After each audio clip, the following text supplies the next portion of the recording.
Değerli izleyicilerimiz, Hollanda'da koronavirüs alarmı söz konusu. Pek çok hastanede vaka sayıları 29 Nisan'dan bu tarihe kadar en yüksek seviyeye ulaşmış durumda. Maalesef her geçen gün vaka sayısının daha da arttığını gözlemleyebiliyoruz. Bununla ilgili bir haberi hemen sizlerle paylaşacağım. Ulusal Koordinasyon Merkezi tarafından yapılan açıklamaya göre Hollanda hastanelerinde tedavi edilen Covid-19 hasta sayısında 29 Nisan'dan bu yana bir günde görülen en büyük artış yaşandı. Yoğun bakım ünitelerinde şu anda 146 Covid-19 hastası tedavi görmekte. Bu rakam geçtiğimiz pazar gününe göre net 4 kişilik bir artış anlamına geliyor. Net rakam yoğun bakım ünitelerine yatışı yapılan 12 yeni hasta ile hayatını kaybeden veya taburcu edilen hastaların hesaba katılmasıyla belirlendi deniliyor. Bunun yanı sıra pek çok hastanede yoğunluk nedeniyle bazı ameliyatların, operasyonların da iptal edildiği haberleri geliyor. En çok vakanın göründüğü yerler Amsterdam, Rotterdam ve Lahey olarak açıklanmış vaziyette. Evet değerli izleyicilerim, maalesef tablo her geçen gün daha da ağırlaşıyor. Bir diğer önemli konu ise maalesef insanların da artık psikolojileri bozulmuş vaziyette. Bu kadar aşılamaya, bu kadar tedbire, bu kadar kapanmaya rağmen her şeyin başa dönüyor olması insanlarda psikolojik olarak ciddi sıkıntılara neden olmuş vaziyette. Doğal olarak herkes bu işten ne zaman kurtulacağını soruyor ve bu soruya cevap arıyor. Maalesef değerli izleyicilerimiz, kısa zamanda bu koronavirüs belasından da pek kurtulacağı benzemiyoruz. Bunun yanı sıra konuşulan tek bir şey var. Şu aşıyı bulduk, bu aşıyı bulduk. 3. doz, 4. doz, 5. 6, 7, 8, 9, 10 ölene kadar aşı tartışmalarının dışında yeni bir şey yok diyebiliriz. Bunun yanı sıra tabii ki yeni bir varyanttan bahsediliyor. Hollanda'da da bu vakaların %0.1 ile %0.2 arasında bu yeni varyant vakalarının olduğu belirtiliyor. Avrupa'ya baktığımızda Avrupa'nın diğer ülkelerinde de tablo aynı arkadaşlar. Hızlı bir şekilde vaka sayısının arttığını gözlemleyebiliyoruz. Bunun yanı sıra değerli izleyicilerimiz, Hollanda'dan başka haberlerimiz var. Bunları da hemen sizlerle ben paylaşmak istiyorum. Amsterdam, Zürih gece treni seferleri 12 Aralık itibariyle başlayacak. Devam eden koronavirüs pandemisi uluslararası seyahati neredeyse durma noktasına getirmiş olsa da Hollanda Demiryolları bu sene Haziran ayında yaptığı açıklamada Amsterdam-Zürih gece treni seferlerinin 2021 sonunda veya yeni yılın başında yeniden hayata geçireceğini açıklamıştı. Şimdi ise bu havalı gece trenleri yeniden uykulu misafirlerini ağırlamaya hazırlanıyor deniliyor.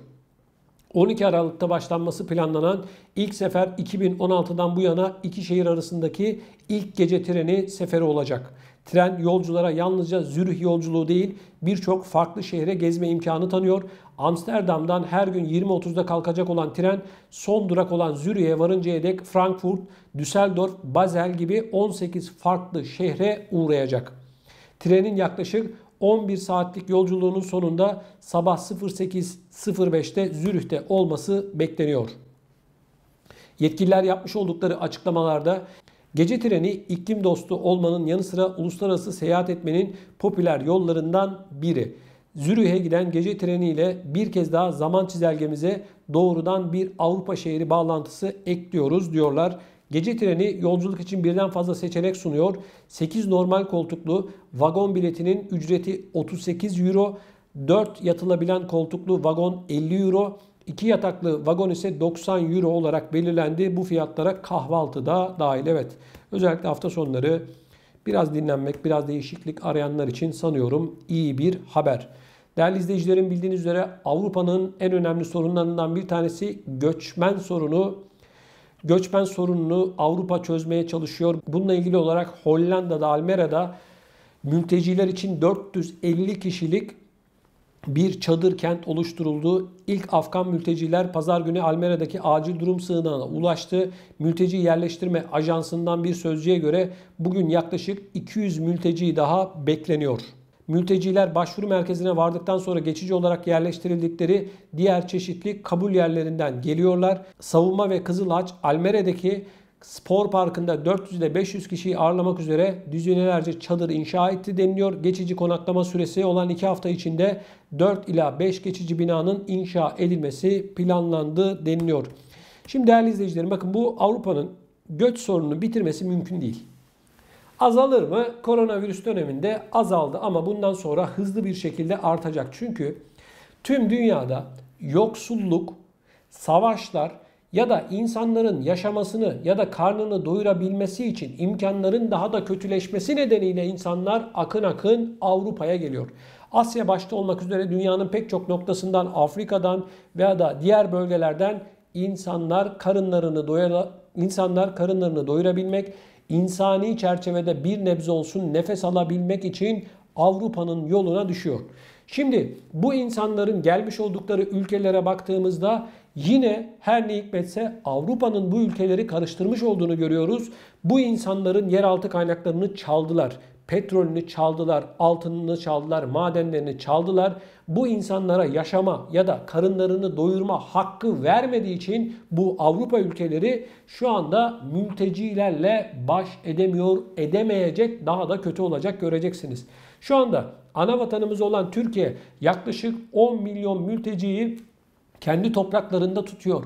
Bu 10 milyon mültecinin birinci hedefi Avrupa'ya gelebilmek arkadaşlar. Hiçbir tanesini çevirin, 100 tanesinden 90 tanesi Türkiye'de kalmak istemiyor. Bunun için ne diyorum? Ben Türkiye'nin mutlak surette göçmen politikasını değiştirmesi gerektiğine inanıyorum. Kapıları açacak ve bu insanlara Avrupa'yı gösterecek. Aksi halde bu insanların 15-20 yıl sonra Türkiye ekonomisi içerisinde barınmaları mümkün değil. Mevcut şartlar içerisinde Türkiye'de yaşayanların zaten ekonomik durumları kötü. Resmi rakamlara göre yaklaşık 17 milyon işsiz varken bir de bu kadar göçmenin, mültecinin Türkiye topraklarında geçinebilmesi, insani bir çerçevede yaşaması ve bizim vatandaşlarımızın da bir de böyle bir yükü kaldırabilmesi mümkün değil. Her seferinde Türkiye'ye sırtını sıvazlayan bu Avrupa Birliği artık gerçek anlamda bu mültecilerle buluşmalıdır. Bunun yolu da Türkiye'nin tek taraflı olarak kapıları açmasından geçiyor. Açacak kapıları ve diyecek ki bu insanlar zaten Türkiye'de kalmak istemiyorlar. Avrupa'ya, Almanya'ya, Fransa'ya, Hollanda'ya, Belçika'ya gelmek istiyorlar. İsviçre'ye gelmek istiyorlar. Biz bu kadar insanı nasıl tutacağız diye kapıları açacak. Bunların arkasından su dökmeyecek gibi daha geri gelmesinler. Avrupa'nın o ikiyüzlü siyasetini bir kez daha tokatlamamız lazım. Al sana diyecek 10 milyon mülteci. Aynı anda 100 bin kişi sınırlara dayansın, Yunanistan sınırına dayansın, bakayım ne oluyor aynı anda. Hangi asker, hangi polis onları durdurabilir? Bu kadar insana Türkiye'nin bakmak gibi bir mecburiyeti yok. İnsani çerçevede Türkiye gerekeni yapmıştır, yapmaya devam ediyor. Ama artık Türkiye'nin de gücü belirli bir yere kadar. Ben göçmen politikasını Türkiye'nin doğru bulmuyorum, yanlış buluyorum. Mutlak surette Türkiye'nin göçmen politikasını acil bir şekilde değiştirerek, kapıları açarak bu insanlara gitmek istedikleri yerin yolunu göstermelidir. Al diyecek sana Avrupa Birliği, sana 10 milyon göçmen, 10 milyon mülteci, al bakalım ne yaparsan yap diyecek. Bunu yapmak zorunda Türkiye. Başka bir yolu yok. Türkiye'yi her seferinde Avrupa Birliği'nin kapısında bekletiyorlar. Yok vize serbestliği, yok serbest dolaşım, yok sizi Avrupa Birliği'ne alacağız yalanlarını atıyorlar. Türkiye'yi bir şekilde göçmen ülkesi, göçmen oteli haline getirdiler. 10 milyon ülke nüfusunun 8'de 1'inden bahsediyorum arkadaşlar.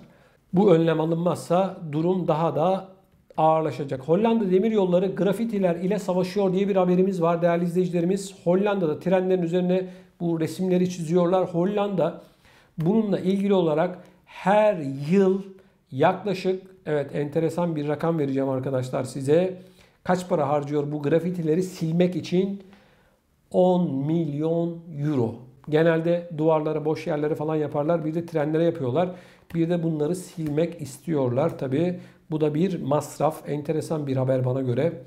Değerli izleyicilerim, Hollanda'da pahalı enerjinin sonuçları pek çok sektörü ciddi anlamda etkilemiş vaziyette. Pahalı enerji, pahalı doğalgaz, pahalı elektrik. Bakalım çok sayıda sektör özellikle son zamanlarda yüksek enerji fiyatlarından dolayı büyük bir mağduriyet yaşanıyor deniliyor. Bu durum ABN AMRO tarafından yapılan bir analizde açıkça ortaya çıktı.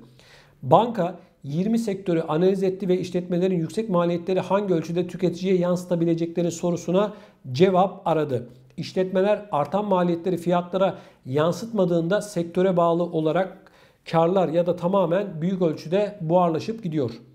Bu durum müşteriler için zam anlamına geliyor. İnşaat malzemeleri ve gıda sektörleri büyük bir sıkıntının içerisinde deniliyor. Şimdiye kadar maliyetleri zam olarak müşterilerine yansıtan sektörlerde var tabii ki. Banka bu sektörlerde daha fazla fiyat artışı yaşanmasını bekliyor. Ancak bu maliyetleri müşterilere yansıtmak her sektör için mümkün değil. Evet değerli izleyicilerim, maalesef ev fiyatları da, evdeki tüketim fiyatları da faturalar boyutunda ciddi anlamda artmış vaziyette.